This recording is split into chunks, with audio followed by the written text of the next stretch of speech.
우리나라의 이번 정부가 소득주도 성장론을 주창하고 나서 최저임금에 대한 관심이 많이 높아졌죠. 최저임금의 영향에 대해서 경제학자들이 상당히 혼란스러운 보고서를 많이 내고 있습니다. 그렇지만 주류 경제학자들, 또 노벨상을 받고 이런 분들이 최근에 우리나라에 와서 로머나 이런 분들이 확률적으로 최저임금이 고용에 악영향을 미치는 논문이 훨씬 많다, 이런 정리를 해준 적이 있습니다. 그래서 최저임금이 고용에 미치는 영향은 우리나라에서도 아주 현격하게 나타나고 있고, 우리나라는 다른 나라보다 훨씬 문제가 심각한 것이, 제가 다음 주에 자세하게 소위 소득주도 성장이 아니라 빈곤주도 경제 정책에 대해서 문재인 정부의 3년을 또는 2019년 경제 성과에 대해서 자세히 분석을 해 드리려고 준비를 하고 있습니다. 근데 이제 최저임금이나 기본소득제가 경제적 효과를 내지 못하니까 일부 소위 좌파 경제학자들이 정신건강 또는 신체 건강에 긍정적인 효과가 있다라고 주장하는 논문을 발표하는 경우가 종종 있습니다.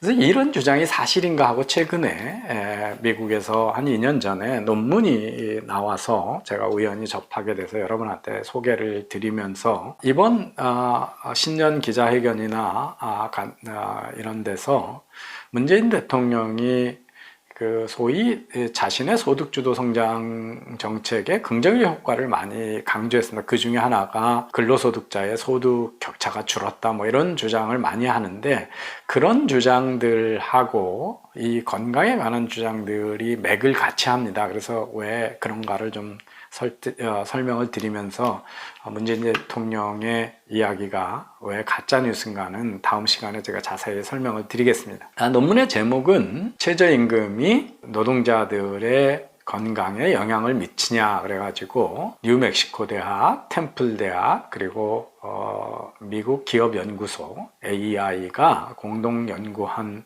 논문입니다. 2016년 1월에 나온 논문이니까 한 4년 정도 됐습니다. 이 논문의 데이터는 상당히 방대합니다. 미국의 이제 질병통제국 CDC라고 그러죠. Center for 디지즈 컨트롤이라고 그러죠. 그래서 질병통제국에서 매번 사람들의 건강 상태에 대한 설문조사를 합니다. 그래서 1993년에서 2014년 매년 이 사람들이 건강에 대한 설문조사에 어떻게 답했는가를 가지고, 그것이 그 해당 주의 최저임금과 어떤 관련이 있는가, 최저임금 인상과 관련이 있는가를 본 연구입니다. 대상은 21세에서 54세, 우리가 보통 프라임 워크포스라고 그러는 거죠. 이제 제일 황금대에 있는 주축이 되는 근로자입니다. 이 나이가 많으면 건강에 워낙 여러 변수들이 작용하고 그러기 때문에 노이즈가 많이 발생하기 때문에, 그 다음에 이제 이 데이터에서는 장기 실업자와 자영업자들을 제외했습니다. 이제 외국에서는 자영업자가 최저임금에 받는 영향이 워낙 적어서 그런데, 장기 실업자는 이미 계속 실업 상태에 있기 때문에 이걸 최저임금 때문에 영향을 받는지 아닌지 모르기 때문에 그런 사람들을 뺐고요. 그 다음에 여기 대상은 소위 비숙련 노동자들입니다. 왜냐하면 최저임금에 영향을 많이 받는 사람이기 때문에. 그래서 대졸이나 고졸 이상을 제외하고 고졸 또는 고졸 이하를 조사를 했습니다. 그래서 약 한 70만 명, 여자, 남자 한 35만 명, 37만 명에서 70만 명이 좀 넘는 많은 데이터를 가지고 11년간의 긴 데이터를 가지고 본 겁니다.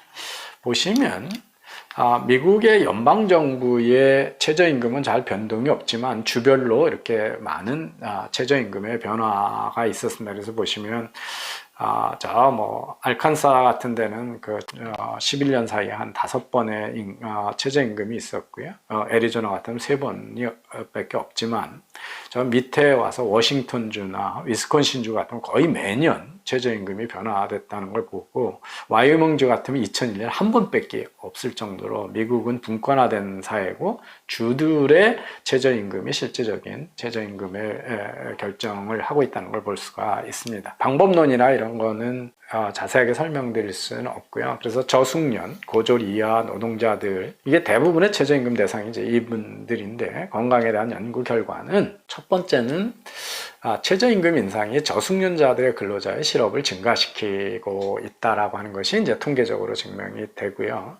그래서 많은 경우요, 여러분 이제 이 통계를 할 때 전체 조사 대상이 뭐 1000만 명인데, 그 중에 영향을 받는 사람이 뭐 1000만 명 중에 1000명밖에 안 된다. 그러면 1000명 중에 아무리 영향을 맞춰도 1000만 명 속에다 집어넣으면 변화가 거의 안 보이죠. 그래서 최저임금에 대해서 실업에 효과가 없다 이렇게 얘기할 때는 대부분 미국이나 다른 나라에서는 최저임금 적용 대상자가 워낙 적기 때문에 전체적으로 보면 잘 나타나지 않았는데, 이제 여기서 저숙련자로만 보면 실업을 증가한다는 거고요.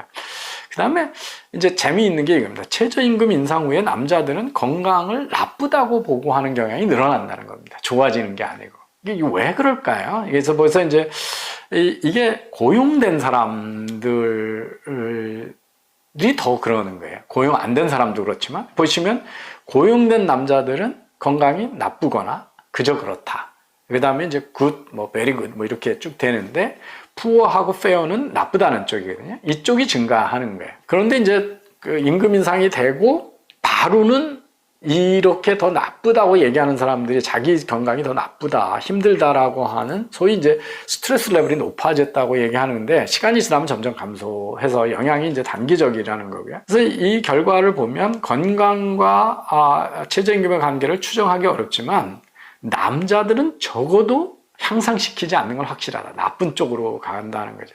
그 다음에 가장 더 나빠졌다고 얘기하는 거는 실업 상태의 남자들입니다.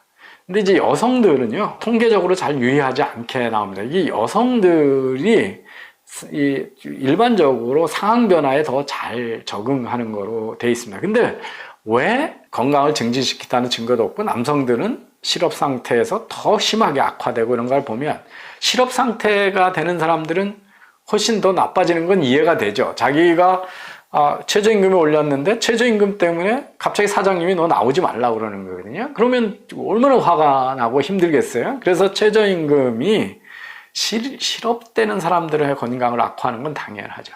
그래서 우리가 지금 이번 정부가, 문재인 정부가 중산층이 확대됐다, 또는 저임금 근로자가 줄었다, 이 얘기는 너무 당연한 얘기예요. 최저임금을 올려놓으면 저임금 근로자가 월급을 올려놨으니까. 그런데 문제는 이 통계에서는 실업된 사람은 빠진다는 거죠. 월급 받는 사람 사이에 저임금 근로자가 줄고 중산층이 늘어난 것처럼 보입니다. 그런데 이게 이제 바로 건강 얘기를 할 때, 이전에 건강이 좋아졌다고 그랬을 때 늘 지금 최저임금을 받는 사람을 대상으로 하는데, 여기서는 그 실업 상태로 바뀐 사람들이 어떻게 되는가를 보여준 거고요.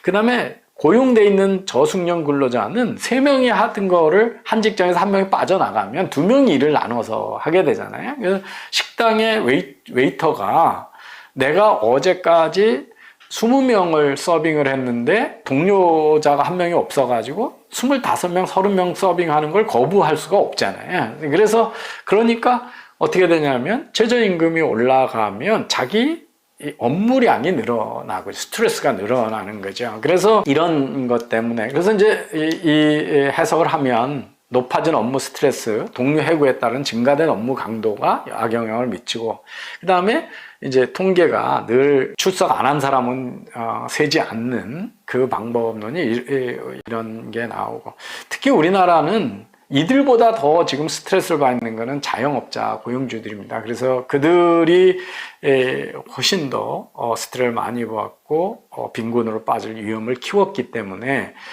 자꾸 월급 받는 사람들의 고용 통계를 가지고 하는 것은, 우리나라에서 700만이 넘는 자영업자들, 700만은 우리나라의 경제활동 인구 3천만 중에 얼마나 큰 비중인지 보실 수가 있잖아요. 그래서 그들이 받는 스트레스나 그들의 소득 통계는 잡히지 않은 거거든요. 거기 때문에 그걸 믿고 문재인 대통령 얘기를 믿으면 큰일 난다, 이런 말씀을 드리겠습니다. 그래서 이 논문의 결론은 최저임금으로 화병이 난다, 이렇게 보실 수가 있습니다.